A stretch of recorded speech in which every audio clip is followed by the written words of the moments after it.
मेरे प्रिय परमेश्वर के लोगों, कैसे हैं आप?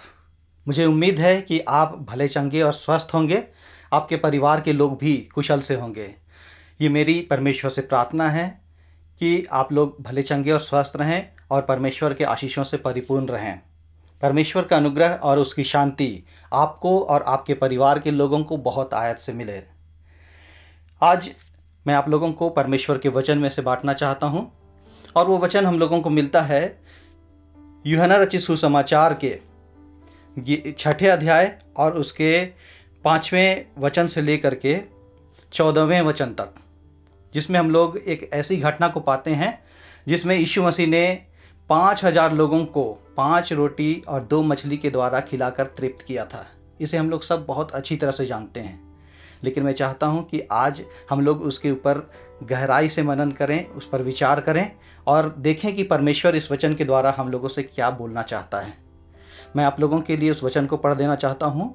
यूहन्ना रचित सुसमाचार अध्याय 6 पद 5 से लेकर के 14 तक। उसमें इस प्रकार लिखा है, जब यीशु ने अपनी आंखें उठाकर एक बड़ी भीड़ को अपने पास आते देखा तो फिलिप्पुस से कहा, हम इनके भोजन के लिए कहाँ से रोटी मोल लाएं? उसने यह बात उसे परखने के लिए कही, क्योंकि वह आप जानता था कि वह क्या करेगा।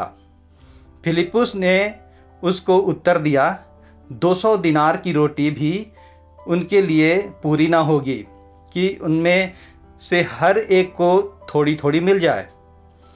उसके चेलों में से शमौन पतरस के भाई अंद्रियास ने उससे कहा, यहाँ एक लड़का है जिसके पास जौ की 5 रोटी और 2 मछलियाँ हैं, परंतु इतने लोगों के लिए वे क्या हैं? यीशु ने कहा, लोगों को बैठा दो। उस जगह बहुत घास थी। तब लोग, जिनमें पुरुषों की संख्या लगभग 5000 की थी, बैठ गए। तब यीशु ने रोटियां ली और धन्यवाद करके बैठने वालों को बांट दी, और वैसे ही मछलियों में से जितनी वे चाहते थे बांट दिया। जब वे खाकर तृप्त हो गए तो उसने अपने चेलों से कहा, बचे हुए टुकड़े बटोर लो कि कुछ फेंका ना जाए। अतः उन्होंने बटोरा और जौ की 5 रोटियों के टुकड़ों से जो खाने वालों से बच रहे थे 12 टोकरियां भरी। तब जो आश्चर्यकर्म उसने कर दिखाया उसे वे लोग देखकर कहने लगे, यह भविष्यद्वक्ता जो जगत में आने वाला था निश्चय यही है। ये बहुत ही अद्भुत घटना है जो प्रभु यीशु मसीह की सेवकाई के समय में यीशु मसीह ने किया। ये आश्चर्यकर्म के विषय में हम लोग सब बहुत अच्छी तरह से जानते हैं, लेकिन आज हम लोग इस पर थोड़ा मनन करें। यहाँ पर हम लोग देख रहे हैं कि यीशु मसीह अपने चेलों में से एक, जिसका नाम फिलिप्पुस था, उससे पूछा कि हम इनके भोजन के लिए कहाँ से रोटी मोल लें? तो देखिए उसने क्या जवाब दिया। उसने कहा, फिलिप्पुस ने, 200 दिनार की रोटी भी इनके लिए पूरी ना होगी। इनमें से हर एक को थोड़ी थोड़ी भी मिल जाए, ऐसा भी नहीं हो पाएगा।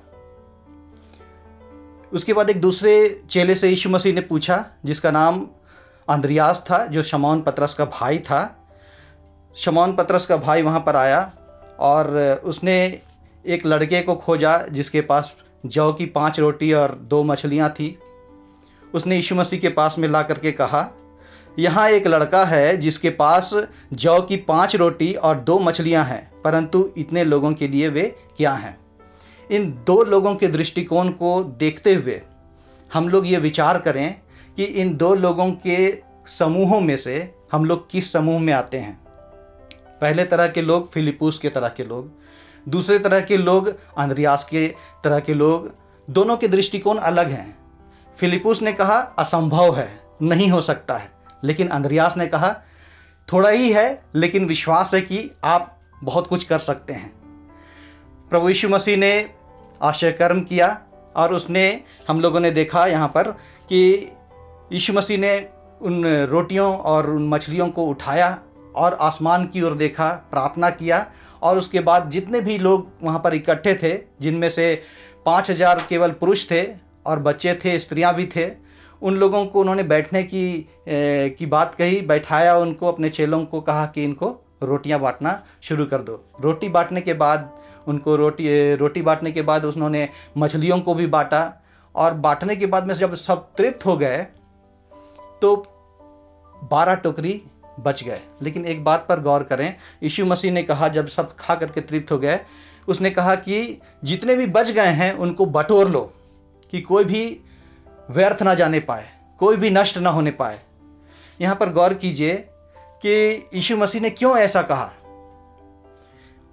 यहाँ पर हम लोग गौर करें, यीशु मसीह ने उस रोटी और मछली को लेकर के सबसे पहले उसने परमेश्वर को धन्यवाद दिया, प्रार्थना किया, उसके बाद उसने बांटना शुरू किया।